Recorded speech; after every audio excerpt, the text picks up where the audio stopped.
Lord Rama, as depicted in the Ramayana, embodies the ideal of righteousness in every aspect of his life. He is a symbol of selflessness, humility, and unwavering commitment to duty even in the face of personal hardship.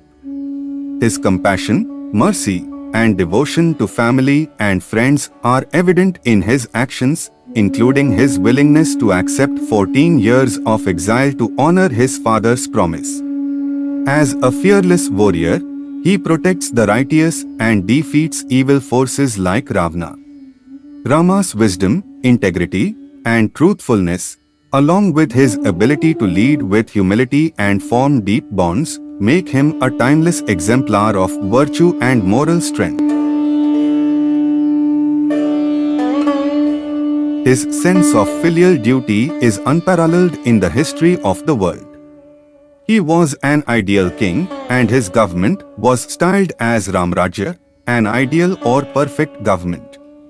He was an ideal husband and father, and a model of all the domestic virtues.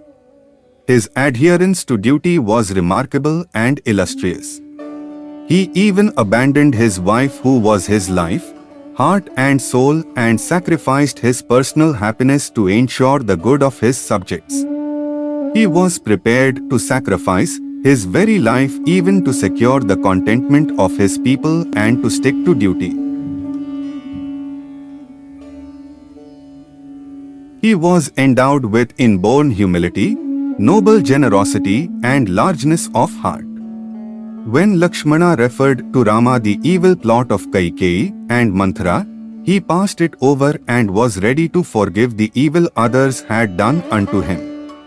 His fortitude in calamities and adverse conditions was unique and matchless. The word Rama means he who sports in all beings.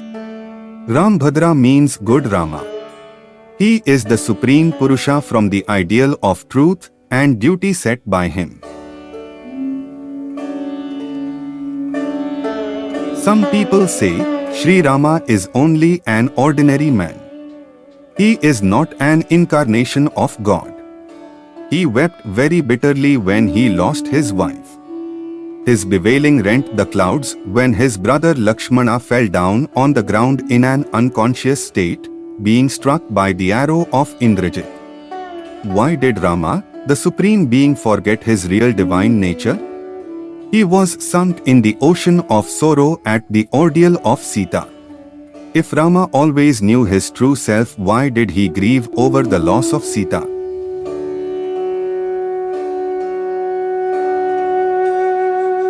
The answer to this question is that verily Rama was the supreme self. He never moved or did anything. He was never subject to joy and sorrow, birth or death, pain or pleasure. Throughout his life, Rama behaved like an ordinary man because Ravana had a boon that he could not be killed by Devas, Asuras, Rakshasas, Yakshas, serpents, bears, etc. Ravana, in his pride, belittled the strength of man. Ravana could thus be killed only by a man. So Sri Rama had to show that he was an ordinary man only. He would not qualify for the destruction of Ravana if he exhibited himself to be God, according to the boon of Brahma. Sri Rama is known as Maryada Purushottama. He adhered to the injunctions of the Sastras. He led the life of an ideal householder to teach the world the dharma of a grihastha. He never swerved an inch from truth and duty. The period at which Sri Rama lived was the closing of Treta Yuga. Dwapara Yuga began when he departed from this world. Sita is the heroine of the Ramayana. She is the ideal of womanhood itself.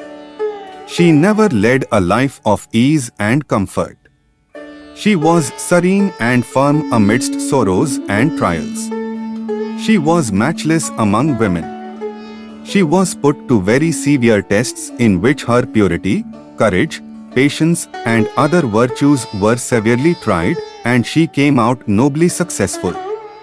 She was the Hindu ideal of womanly virtues. She was the most charming picture of feminine excellence. Hindu women have glorious reputation for their disinterested love and self-sacrifice. Sita was a peerless embodiment of these virtues.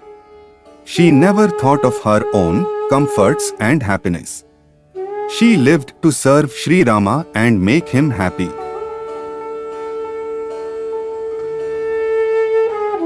Ravana was a Rakshasa. His father was sage Vishrava and grandfather was sage Pulastya. Though born in a good family, he was a Rakshasa by nature. Despite his evil qualities, he was a great tapaswin and a great Sama singer. He propitiated Lord Shiva by chanting Sama verses along with the musical instrument whose strings were made out of his own nerves.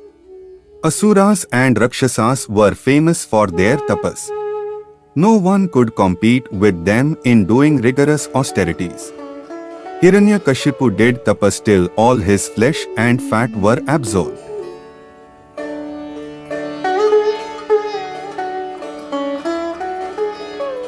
Ravana obtained a boon from Brahma himself through his tapas. The sun could not burn him, nor could the wind blow him. The mighty ocean dared not stir at his sight. He could not be slain by any being save man. In his pride, Ravana did not include men among his opponents.